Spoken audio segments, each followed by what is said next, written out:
มาอีกแล้วพบกับบ่าวร้อยนอนนามื้อนี้บ่าวร้อยนอนนาจะมาเฮ็ดต้มไก่ลาดบ้านๆใส่ไข่มดแดงพี่น้อง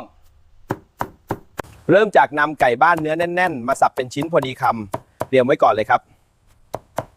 จากนั้นเตรียมเครื่องต้มยำทุบข่าตะไคร้ฉีกใบมะกรูดให้กลิ่นหอมฟุ้ง